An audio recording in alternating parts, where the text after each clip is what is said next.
Okay, fine. We'll start now. Okay? We'll start now.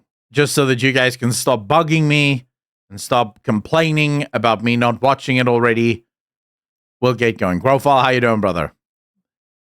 I didn't think Zerglings, morphing into orcs would work, but no, I didn't either. It's been a privilege working on Zergorks. Hi, I'm Scott Johnson, the host of the World of Warcraft podcast, The Instance, and today I'm sitting here with Chris Metzen. Chris? Scott, it's good to see you, man. Good to see you. How you feeling? I'm feeling pretty good. It's a crazy time. We're about to launch The War Within and, really kick off this massive Worldsoul saga, which is a trip because, I haven't shipped a video game in, 8 or 9 years. So it's kind of wild going through this process again and just kind of feeling that anticipation, excited to see what people think. And when the product finally gets into people's hands, it's one of my favorite parts of the whole development process. Well, let me ask you this question, because you reminded me of how long this has been going. I think it's also a scary part, right? Can you imagine being a game developer the moment, like the night before it ships? Because remember, it's over now. If it ships and it is a mess, it's done, right? You've done all this work. It's not like you can just overnight change things. I think that's like the work that would make everyone feel a little like get old quick, just because there's nothing you can do. Now you have to hope the player base trusts you enough to fix the problem, because, well, the problem is already there. So, yeah, I feel stressed for them. I genuinely think they are on tenterhooks, waiting for us to experience the game, waiting to hear our feedback and see if they're on the right track. Because I say this because it needs to be said. This is the single largest shift in philosophy from Blizzard, I would argue, ever. Because Blizzard has changed everything. Every single one of their philosophies, every single one of the things that they've ever done. This is whole new territory for Blizzard. So you can imagine that they are really stressed. Will this work? Will this not work? What are we doing? How's the player base going to react to this? Are we going to change it so much that the player base hates the changes? Because that can also happen. You can make a number of changes to something and alienate your player base. So you have to be so fucking careful. That's why I personally, even without seeing what this is, I applaud Blizzard for being ballsy enough to say, let's change it. Because you have to be so careful. Too many changes and the core player base goes, dude, what the fuck is this? Too little changes and you don't change the initial problems that you were trying to solve. So it's like, the balancing act must be insane. I remember firing up the World of Warcraft OG vanilla World of Warcraft and seeing a trailer that said, celebrating 10 years of Warcraft. And I remember then thinking, you gotta be kidding me, that's insane. That's how long I've been playing these games. And now we're 20 years on top of that, 30 years total. That has to be a little overwhelming, especially given that you were here for most of that, had a bit of a break, now you're back. Mm-hmm. Does that weigh on you? Do you feel the heat from the time? Like, how do you feel about how that entire process has gone? I don't feel kind of heat or like the weight of time, relative to expectation. It's really weird, being a little older, a little wiser. Feels like 100 years ago, feels like 5 minutes ago, all at the same time. So when I look at this Worldsoul saga, the stuff we're building right now, thankfully there's an immediacy of it all to me. It's just, we live and die by, how good, the things we're sculpting in real time is. Trying to hold it all in your head, the weight of the past, it's kind of beyond me. I can't really wrap my head around like all the history all at once. Yeah. I mean, there's kids graduating college right now named Jaina and Anduin. It's like, what? I often find it's not all that helpful to overdwell on, in the course of development. You want to keep it focused on what you're doing at the time. So that's how I try and balance it out. One day I'm sure I'll look back and go, wow. Working on this game again has really given me more of an immediate sense of gratification that just kind of keeps you focused in the moment. And that's generally, where my head is at on a day-to-day basis. When you mentioned... Can I just say something? It is hard to listen to Metzen speak and not feel the immense love that this man has for this game. You can tell that this is his baby. You can tell that. And for those of you that's wondering what I'm talking, Chris Metzen is the man that created this. He was the mastermind behind the original World of Warcraft. He created Warcraft. He was the lead story guy for Warcraft.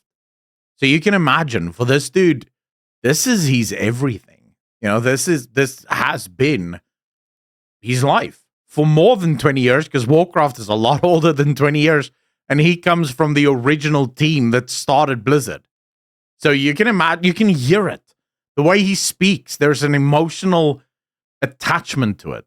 And I love that. I love hearing that from him, because you know, someone that has that deep of a love for the thing that you love is very rarely going to screw it up, because he feels the same way that you feel.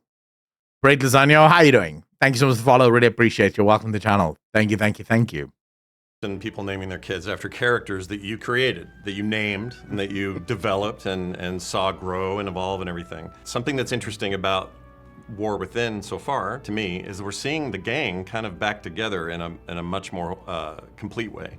So you're seeing Anduin talking to Thrall with Jaina nearby, and Khadgar, my favorite worst wizard of all time, but I love him. He's there. They're all there. Yeah. And what that tells me is that we're in for some coming together of a lot of strings, a lot of stuff that has been out there for 20 years that will finally converge in some meaningful ways. Do you want to speak to that a little bit? I'll break it down. When I came back, I'm like, all right, let's go, World of Warcraft. Like, what do we got? What are we making? And they were in, they had already been doing War Within, or what would become, War Within, for about 10 months. While I liked what they were building and thought it was a cool next chapter in WoW, in my head, I'm like, for the 20th anniversary of WoW, like, I want to have a feeling, like, whatever the product becomes, I want to have a feeling of pulling all the toys out of the toy box, right? They like older characters, the kind of macro themes. Do you not hate the fact that the Noozer finished Arthas now as 20 anima? Because if he wants to pull all the strings back, would Arthas not have made so much sense here? That's maybe why we got the pre-patch event that we got, was because he wanted Arthas to at least have a part of this epic tale, this epic adventure. Just as he said it, I was like, dude, where's Arthas? Where's the Lich King? Come on, man. That, the series has been about all these years, Titans, Old Gods, Light and Dark. Yep. I wanted to feel like the anniversary was capturing, like this kind of mix of all of the core flavors, and ultimately proofing out that there has been this storyline all the way through, that everything kind of converges into this crescendo. And in a very real way, how the War Within was shaping up, they're like, yeah, dude, like there's no way on earth, right? That that's going to divert the course of mighty rivers. There's no way to get that done on top of what we're already in production on. So that begat this idea of a larger saga. I'm like, okay, well, what if we can get there in X number of steps? What if we can build to something just ridiculous, but it might take a couple expansions to do. It's interesting. The saying goes, necessity breeds innovation. It's very interesting to see how we got to the saga. Man had a story he wanted to tell, and he was not letting that go. And somehow, folks, bought in on it. Like, whoa, that's wild. Let's go.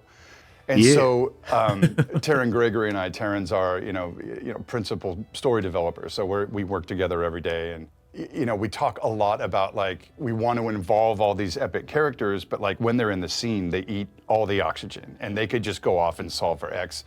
So it's this balance between including all these mega characters and then finding clever ways to get them out of the way, so that the player has maximum agency and the newer characters we're introducing have space to breathe and live. It sounds like it was almost an advantage to come to something that had already been started. If you'd come to the end of Dragonflight and started from there, that's a little big. It's a bigger buy. It's like, well, wait a minute, where are we going now? We've been flying. Okay, what does that mean? What do we do?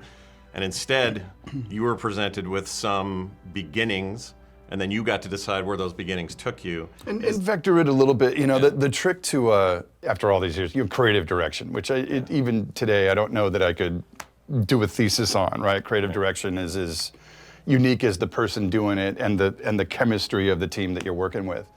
But kind of finding that balance again of having strong ideas and kind of saying like, I want to go this way, right? But the team had already been, kind of constructing this thing. So it's a mix of maximizing kind of the things that they are most passionate about, the ideas that they're kind of dug in on, and finding a way to bend everything towards a singular purpose, but boosting their sense of ownership. So when you got up on stage at BlizzCon, it was pretty magical for players. I can say that for myself and a lot of people. Dude, what do you do if you're working on World of Warcraft? And you're working on this really cool storyline that you came up with, and Chris fucking Metzen comes in and says, I don't really like this. Why don't we do this instead? Do you say to the man that created the game that you're now working on, no, I like this thing? I don't think I would do that. I would just be like, yeah, sure, boss, whatever the fuck you want. Let's go. Who cares what I want? As you're told because he's your boss that it wasn't a cool storyline. True, but still, it has to be quite jarring, right? Because from a World of Warcraft perspective, this man is World of Warcraft. So if he walks in, there's not much you're going to say, right? That I know, and a lot of fans of the game saw this as a return to something. And I think we're coming off an excellent expansion in Dragonflight. But you got up and did something that surprised everybody, which was, we're not doing the normal, here comes the next expansion, here are the features, here's the storyline in its basic way. We are going to do a trilogy of essentially games. You spoke a lot about bringing, tying up some loose ends, but also creating a saga that is 3 parts, at least, and setting up really the next 20 years of the game, perhaps. That's very different than what any of you have done up to this point. Did that present unique challenges to the way you wanted to create story, the way you wanted your what a cool to progress, question. these sorts of things? Yeah, it created all sorts of complexities.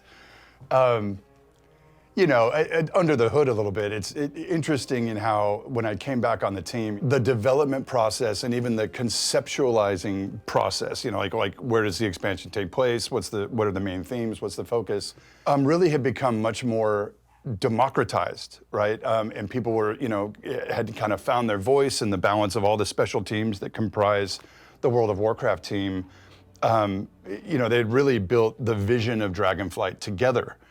So as I came back in, woohoo, and there were folks going like, oh wow, how is this going to change our dynamic? In terms of being a creative director, like will we still have a voice? Will we still have stakes in how this all shapes out? So, like I was saying earlier, kind of learning that again and learning that balance again, and coming in as creative director and be like, no, I'm not here to be hyper prescriptive with everything as I might have been. I should probably just explain, because I'm not sure everyone would understand. What he just explained here may in some ways describe some of the disjointedness of Shadowlands, for example, and even to some extent Dragonflight. Now, don't get me wrong, I'm on record and I continue to say Dragonflight was a very good expansion. But no one can deny that there were things in Dragonflight where you would look, for example, at the Blue Dragonflight questline and you would go, bro, what a phenomenal fucking questline. And then you compare it to some of the other questlines, you go, dude, how are you doing this on the one hand and this on the other hand? Like, what is happening here? And I've said this before, I'll say it again. I think World of Warcraft's biggest problem since Metzen left has been the lack of a creative director. A leader, someone that can go, right, guys, I hear what you're doing here, I hear what you're doing there, but we can't do both of these things at the same time. So pick a lane and let's get this into where we're trying to go. Because, yeah, it's very nice to think we're all going to make this thing together. That very rarely works, because what if what I want and what you want is the literal opposite thing? Now we have to try and figure out together, how do we make this work? So it's always nice to have a voice that goes, no, you're going to do this, but you're going to change it slightly to fit here. You're going to do this, but you're going to change it slightly to fit here. Just so that we can all sort of come together. And then maybe from a perspective of still trying to get their voices into the game, you can now say, okay, this cool thing that you wanted to do here, let's make this a side quest. So that you can still do the cool thing and you can go balls to the wall with the cool thing, but it doesn't need to sort of shoehorn into the main thing. We can just leave this on the side. So I genuinely think that that's the biggest reason why I'm excited for World of Warcraft: The War Within, is the return of that creative voice. Now, for anyone that thinks, but that was Steve Denuser, no, it wasn't. There was an article about 3 years ago where Blizzard put out a job listing for a creative director for World of Warcraft. Because at the time, they didn't have one. Steve Denuser was the lead narrative designer. There's a big difference. Lead narrative designer writes the shit, right? So someone comes with an idea, says, I want to do this. The lead narrative designer makes sure that it gets written. There's an actual story there. They're not the one that drives the story. It's sort of, you need that creative director to be the one to say, no, this is where we're going. So I'm glad that this is back for World of Warcraft. As a younger dude, but like really listening for the team's instincts. Like what are they responding to? What do they want to build? What do the artists want to make? What are they imagining in terms of that pure vision? So on top of that, the complexity of, I don't think this gives up the ghost on anything. Like we're building 3 of these at a time. This is, I'll say it. It's insane. It's insane, right? Oh, that sounds so good. I know we've said this before, but I think a lot of people are not even paying attention to it. All 3 of these expansions are being built side by side. Do you have any idea how big Midnight and The Last Titan is going to be? Because by The Last Titan, the team that worked on Last Titan would have been busy working on Last Titan for what? 4, almost 5 years at that point? So just imagine how much shit they're going to put into it. Not to mention how much bigger the next saga is going to be. Because that team is also going to be 4 or 5 years on the next saga. Okay, so we're talking about just immense games coming out in the future because of this new philosophy. WoW 2, but not 2, right? On top of the team, over a year ago, having committed to like an 8-week cadence. Not even that. Members of Team War Within are most likely moving to the next expansion team. So Epic Cthulhu, the way it works is there's 3 teams. We have the team that is currently working on the War Within that have already started to move over to the Last Titan.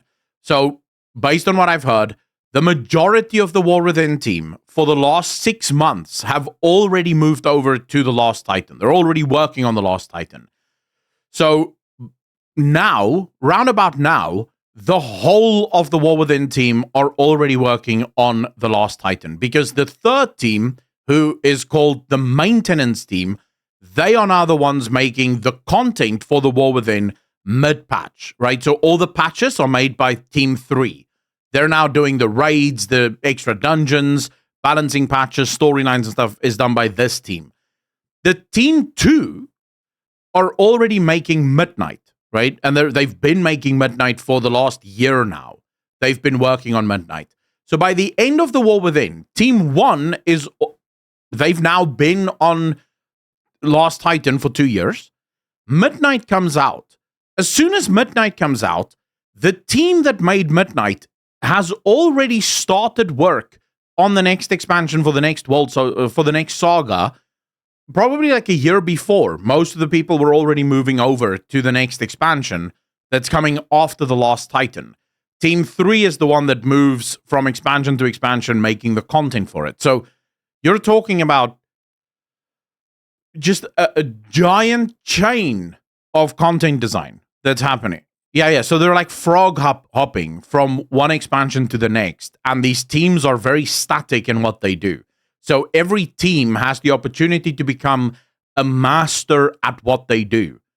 Team 1 will be masters at creating new expansions. Team 2 will be masters at creating new expansions.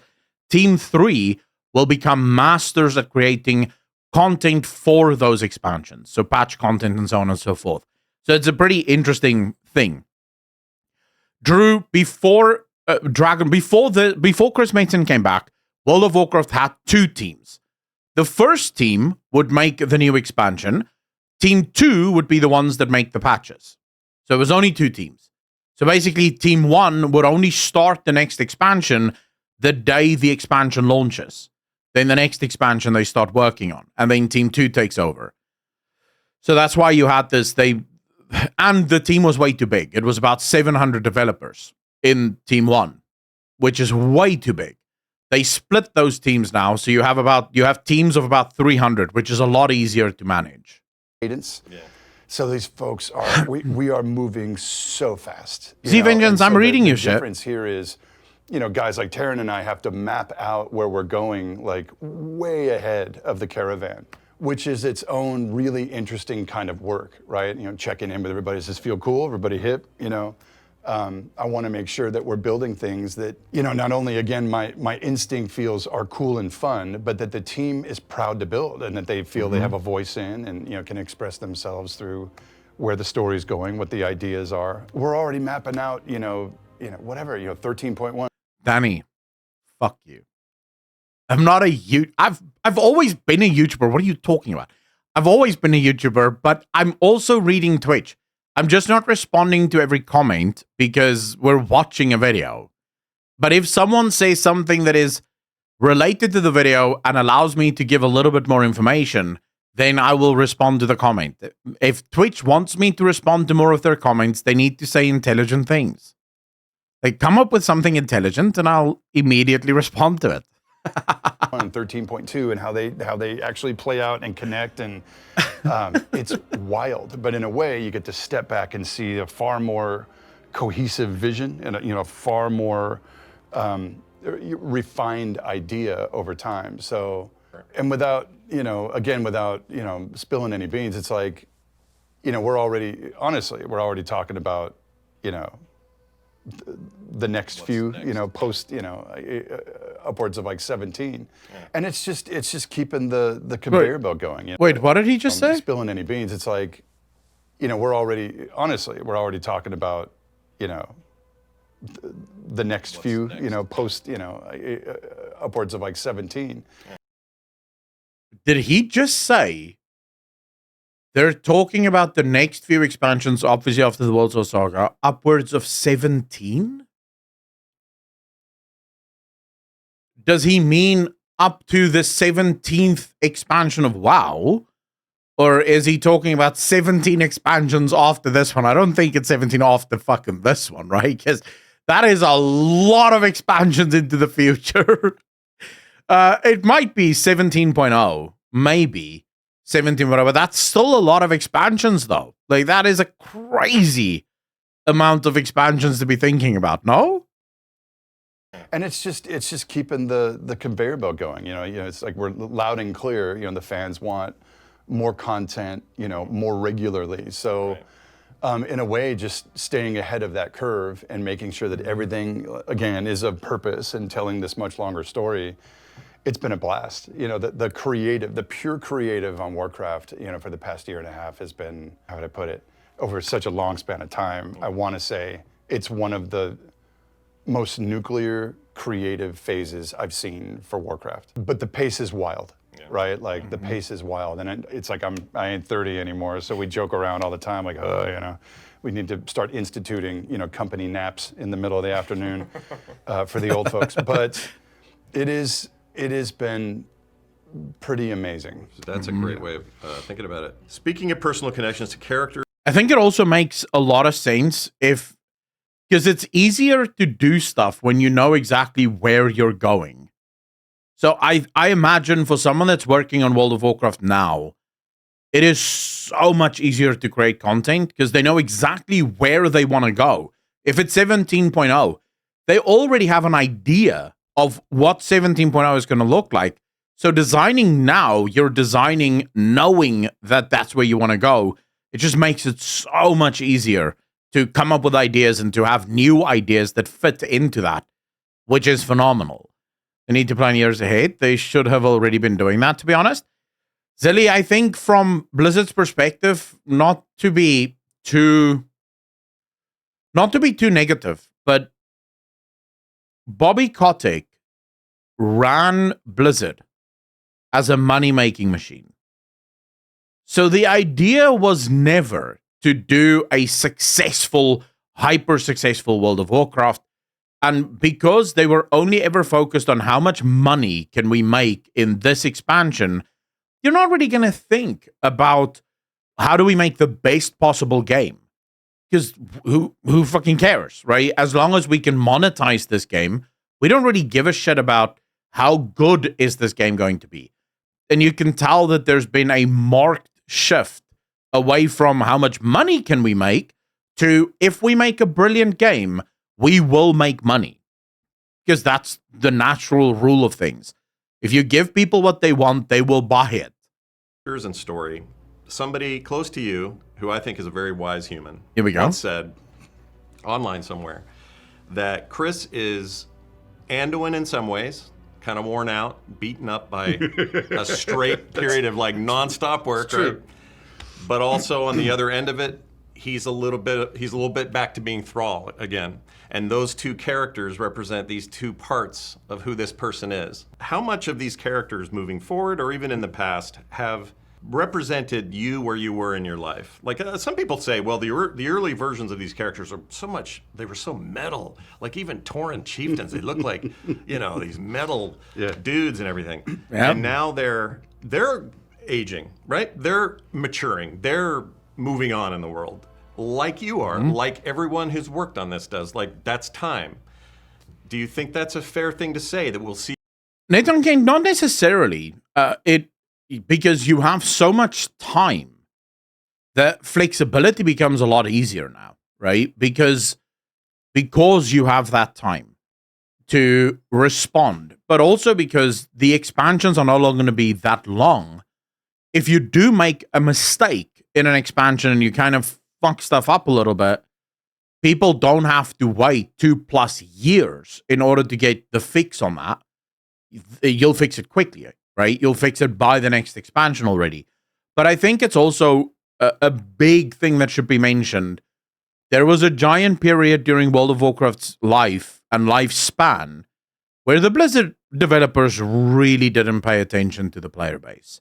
The player base was almost seen as like anathema to the game, as if we could make this game without the player base, we would fucking do that instead. Like, fuck the players. That has clearly gone away. So it's a lot harder now to fuck things up because you're listening to the player base, right? You're hearing what the player base wants before you start building the game. So now you can make the game knowing that this is what the player base likes because you always have your finger on the pulse. You can tell when you're releasing something, is this something the player base really wants? Is this not? And you know that you're making something that the player base is actually interested in. So it makes it easier in many ways. See these characters change and evolve in the same way that maybe you haven't. No. Zilly, I have not seen this before. I have no idea what he says. All of this is brand new to me. I'm giving you my thoughts as I'm watching through this interview. Fair thing to say that we'll see these characters change and evolve in the same way that maybe you haven't, and they're kind of your avatars. Yeah, no, I know where you're going. So there's kind of an A and a B there. Like the B, which is easier, is certainly we want to push these characters forward. We want to show some aging. We are currently doing that. But yeah, we talk about that a lot. There are many new characters over the arc of the saga that we don't want to be just one-off. We want them to be, pals and, working together to, solve these big problems. But certainly the characters that have been around a while, we're trying to kind of find a way to like capture that age up, not necessarily age out, but like, okay, so in that cinematic at BlizzCon, they went in and put like gray streaks in Thrall's hair. I'm like, oh. It looked great. It got me. It's like, whoa. And just Anduin, staring you down, it's like, our little boys all grows up, it's You feel for him. You're supposed to feel for him, right? Which was the point. But just the idea that these characters are moving through their own continuum and progressing and moving through stuff, like, what a trip, looking back from where we started to the point where these are fairly fully realized characters within this setting. And it's just incredibly satisfying that way to see that progression. And certainly us as storytellers, as people, as we, it's not necessarily... It is certainly getting older, but it's also just experience over time. Big life moments, becoming parents, finding love, finding your career, all these big kind of life, hurdles. It's like, I tell folks all the time, like, don't be afraid to pour yourself into this stuff. Even when you're like, oh God, will the people down the hall dig it? Will I be judged? Like, yes, probably. But the answer is you're an artist. Go get it, right? Find your truth. Because often when we're pulling from a place of like deeply personal experience, someone's going to feel that on the other end of the line. As you're playing the game, it's like some of those themes that really matter. Whether you're a writer, quest designer, narrative folks, cinematics, like the game design, like everyone kind of pours themselves into their craft, and the more genuine that is, and I think sometimes the more risk you take, I think you get more genuinely affecting content. I think people feel that. They feel you in it one way or another. There are many themes embedded in the Worldsoul saga, evidenced by different characters, that are very pointedly things that I think today, or I'm struggling with today, for sure. But again, I think about it in terms of like, as the team's creative leader, that's not the job as much. I often think the job is like trying to learn to call them out, and challenge them to kind of breathe their own experience into it, as opposed to pouring my own in. So it's a balance. I assume that's what, over time, you have a character. We'll stick with Thrall for a minute. He's probably the most well-known of the Chris Metzen. Certainly voice him. So until they find somebody better. Until they find somebody better. Maybe you'll age out of it. I don't know. We're getting there. But no, that you've breathed enough life into that character and given them enough direction over so much time that I have to think in a lot of cases they start to run on their own gas. And while I'm not asking you to tell me if there's any tragedy coming at all, we're not even suggesting it here. I have a kill list. Do you? I've got like my top 12 characters. Like they're all going. Why is Khadgar at the top of the list? I kid. I love Khadgar. There's no kill list. All right, good. But you know what I mean? You might find yourself going, well, it might be time for character X to take a character dive. So there's no, I'm kidding, there's no kill list necessarily. But we do talk about this stuff all the time. And the only, when you start talking about knocking off main characters, it's not a small thing. And usually that is in service to, in the general story you're developing, if you really need to punctuate, dramatic stakes, the easiest thing to do is ask Lucas, blow up a planet, or knock off a main character. Tyrion Fordling, for example. Tyrion. Remember that? Yeah, I do. I remember that. I'm still gripping on that one. Yeah, that was rough. No pressure though. I'm just saying it was a rough moment. No pressure. So we do talk about it from time to time, but we try and frame it with the greatest gravity possible, and trying to be clear that this franchise has another 20 years in it. It's this big ongoing idea, and losing critical characters is costly. So it's, we talk about it from time to time. I won't tell you we won't lose any. Your biggest problem with killing off characters is, remember, every single player in this game has their favorite characters. If you kill it off, you're killing someone's favorite character. And in many ways, the characters we gravitate towards, the characters we connect to, are some of the reasons we keep playing. So you want to be super careful. When you are going to kill off a character, that death has to be meaningful. And that's what I'm really looking forward to. It's funny that they're using this scene from Battle for Azeroth, because while the cinematic was really good and the storyline could have been good, Saurfang's death now after everything feels really fucking in vain. Sylvanas' choice to kill Saurfang feels really out of place because of everything that happened in Shadowlands. Shadowlands destroyed the gravity of those decisions. And so you want to be very careful. If you're going to kill off a favorite character, you must make sure that, first and foremost, the death is epic. It can't just be a die in their sleep during, thanks to old age. That will not work. And the death has to be something that means something in the greater scheme of things. So, for example, Varian's death. Varian's death was, I think, even for me as a Horde player, it was fucking gut-wrenching, bro. To see Varian die at the hands of Gul'dan, it was epic, but it was sort of like, fuck, right? No one was prepared for that. But out of Varian and Varian's death came Legion. And Anduin's position changing within the world. And the relationship with the world and the Horde and the Alliance changed. So his death was meaningful. There was an actual meaning. So you can make it work, but you have to be super careful. How are you doing it? So it's, we talk about it from time to time. I won't tell you we won't lose anybody over the arc of the saga. Those types of moments are all about establishing stakes and that emotional, engagement from the player ultimately. Yeah. So, Does it help populate the Worldsoul saga as a creative place to know that over the last few years, while you were gone for much of it, the team has made a real effort or a priority out of having allied races discovered in the world that players can not only unlock but then be and might prefer over the originals or whatever. Like, this additional diversity for choice seems like a really potent way to fill your world with more interesting characterization rather than just, well, it's orcs and humans and a few others. Yeah. I love it. Just old school D&D and all these options on, player expression, what kind of, what culture you want to be from. I love that kind of stuff. So opening that up, especially like, Battle for Azeroth and, the inclusion of all these new silhouettes and flavors or whatever, I thought was awesome, actually.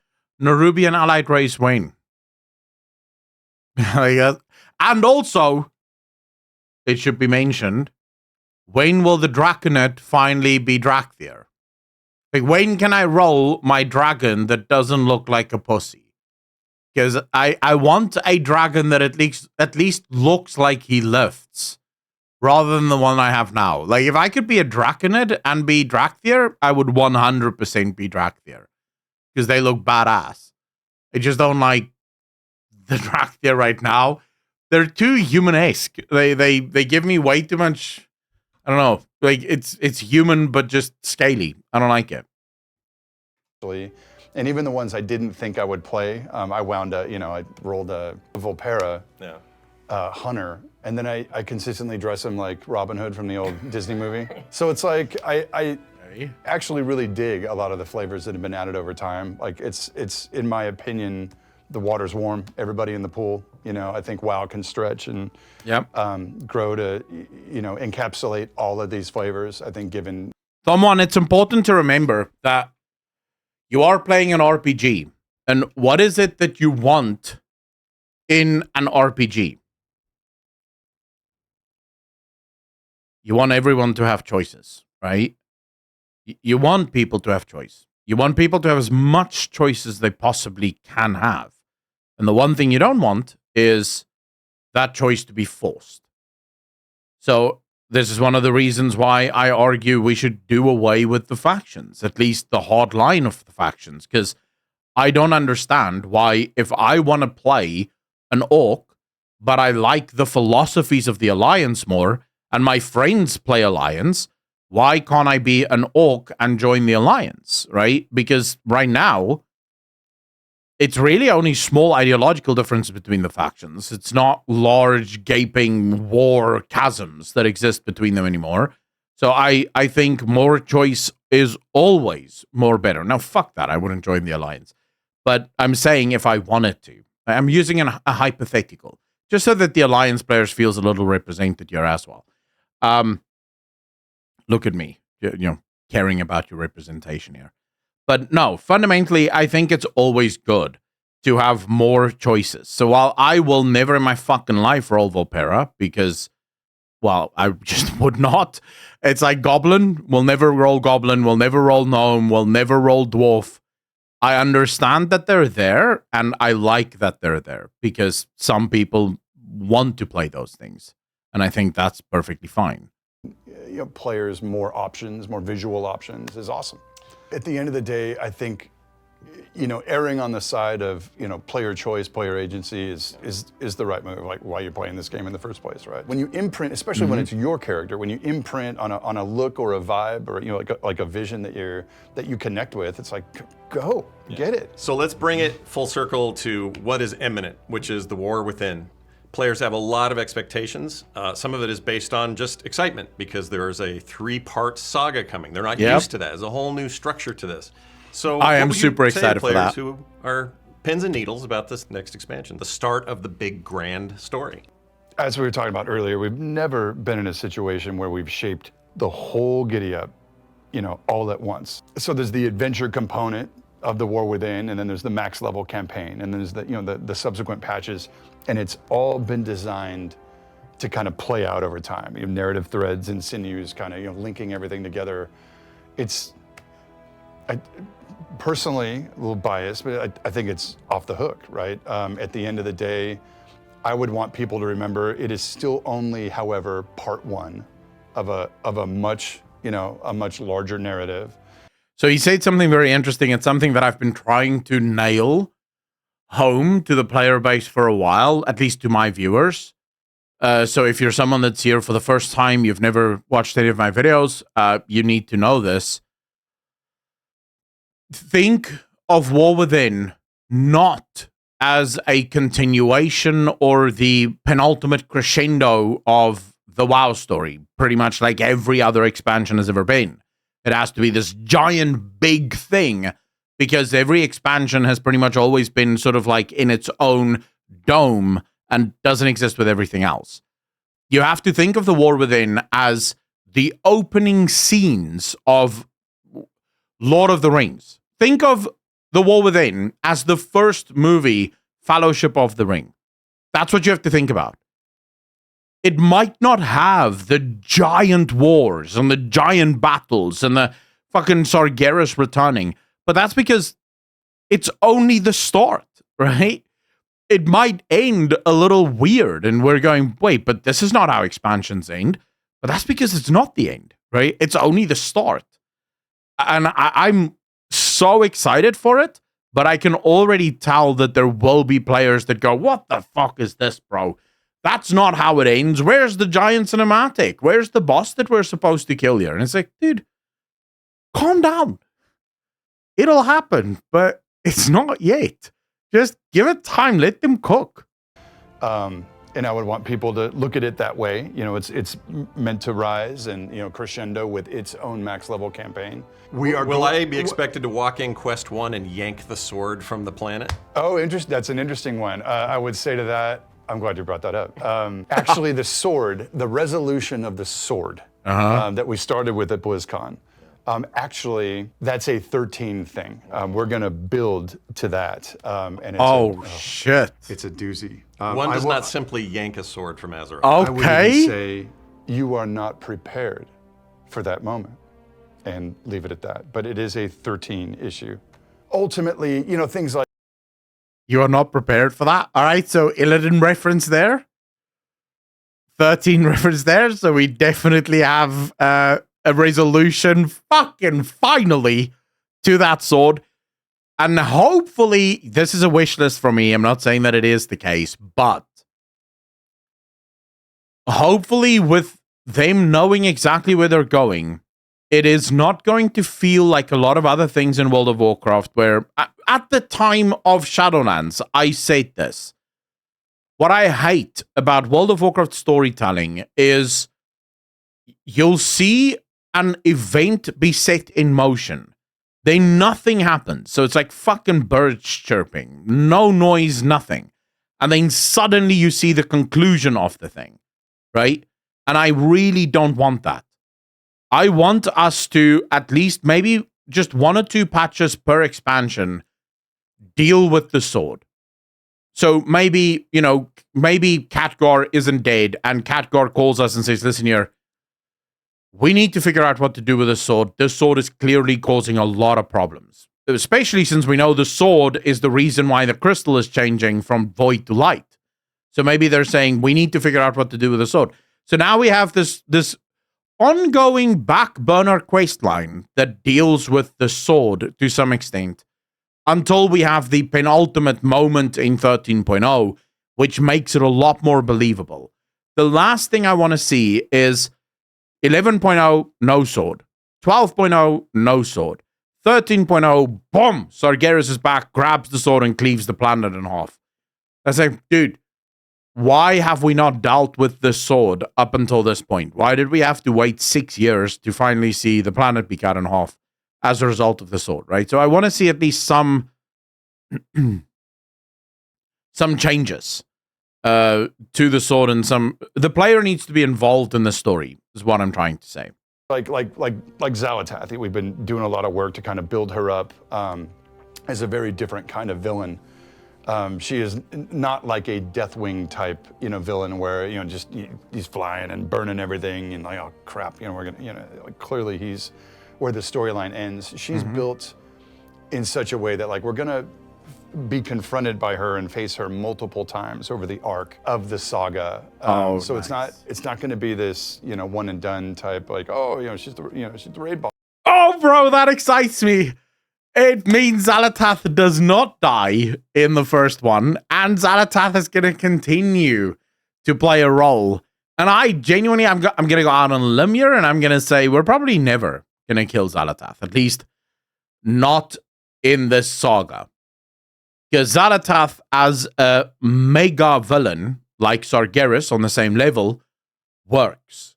And you need those villains. So I personally would like to see Xalatath continue with us sort of dealing with her every once in a while.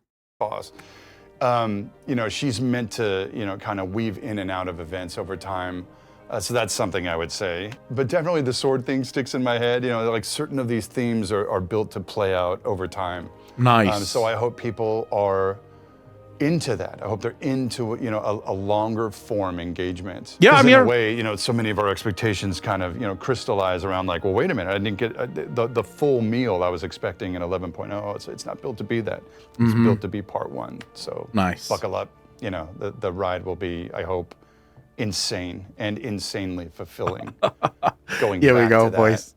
That promise of the 20th anniversary of World of Warcraft. Like, I want this saga to feel like it is just the perfect crescendo of 20 years of storytelling, as we said at BlizzCon. Yeah, there is a sense that we are fulfilling something. The 20 years came and will end this November.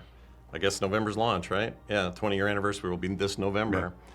Yeah. And there is a feeling, I can tell you from the player side, of really coming to something special.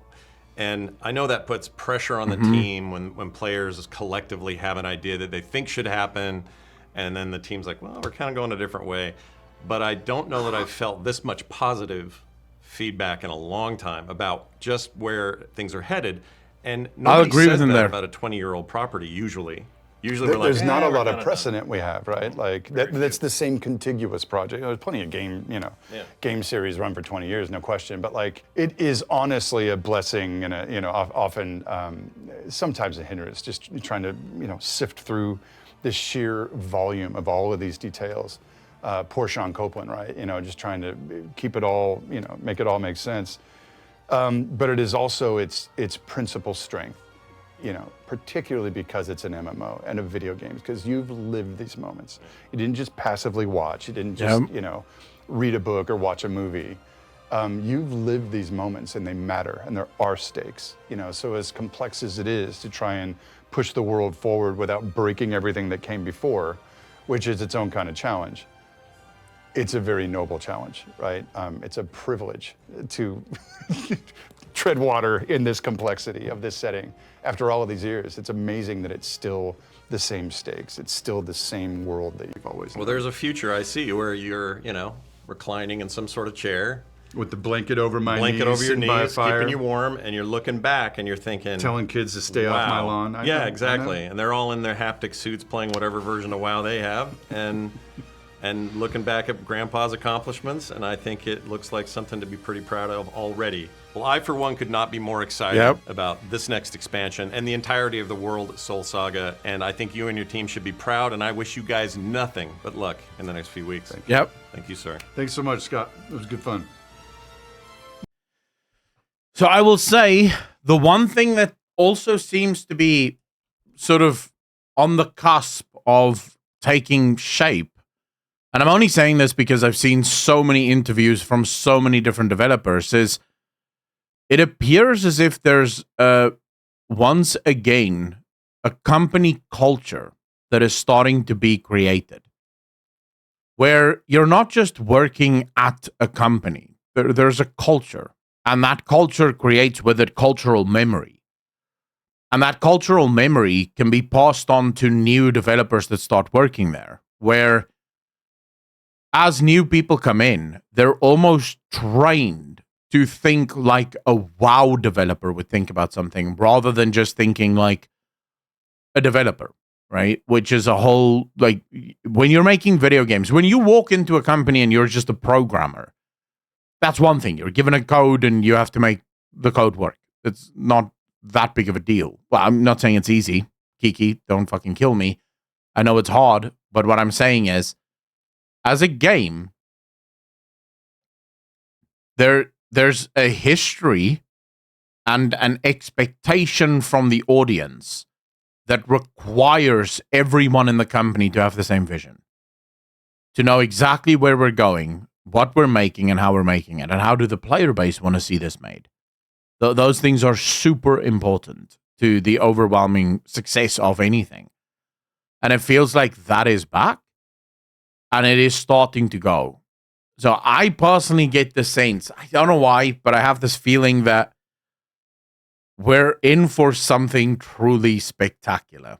And I'm going to be honest with you guys, I would like it if I could once again stand tall on the mountain of all the dead MMOs out there and be like, yeah, bitch, I play World of Warcraft. And I can say this proudly because we are the best, right? This is the best MMO. You play Guild Wars 2? Shame.